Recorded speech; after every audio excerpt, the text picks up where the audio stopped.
Chinese government has responded to the landslide victory for pro-democracy candidates in the Hong Kong elections by emphasising that the territory will always be ruled from Beijing and has warned against further protests.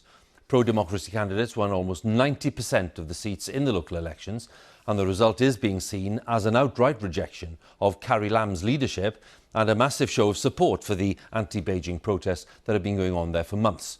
Our correspondent Rupert Wingfield-Hayes reports now from Hong Kong.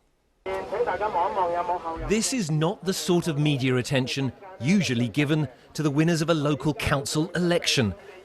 But last night's victory for Hong Kong's Democrats was no ordinary win. It was an unprecedented landslide. These newly minted young politicians won 85% of all the seats contested. We have 5 demands, no one less. Today they gathered to tell Hong Kong's government they will not be ignored. Government parties, they have no more excuses for saying that rioters don't get the popular support. Now we see that they got the popular support.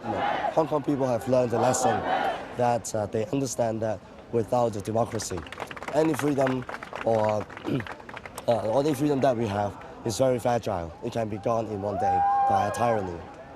The message here today is that the Hong Kong opposition is now the most powerful political group in Hong Kong. It is no longer a protest movement, it now has a proper democratic mandate, and that means that the chief executive can no longer ignore their demands. Time for the Hong Kong government to act may be short. In central Hong Kong today, prominent pro-Beijing politician Regina Ip had to be escorted from her office by riot police amid jeering, hostile crowds. Out on a street corner this evening, Paul Tse was thanking his supporters.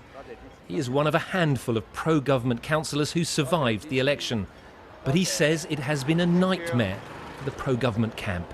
Everything is wrong. I think we have to start with the government policies, government strategies, the composition of all kinds of things, the cabinet and what have you. I think it's just a very loud voice of the people that they're not happy with what they've been going through the last 6 months. But anyone looking for a hopeful sign from Beijing today got nothing. The Foreign Ministry spokesman again insisting Hong Kong is China's internal affair and everyone else should mind their own business. But without some acknowledgement of what happened here on Sunday, the celebrations could soon turn back into violence on the streets. Rupert Wingfield-Hayes, BBC News in Hong Kong.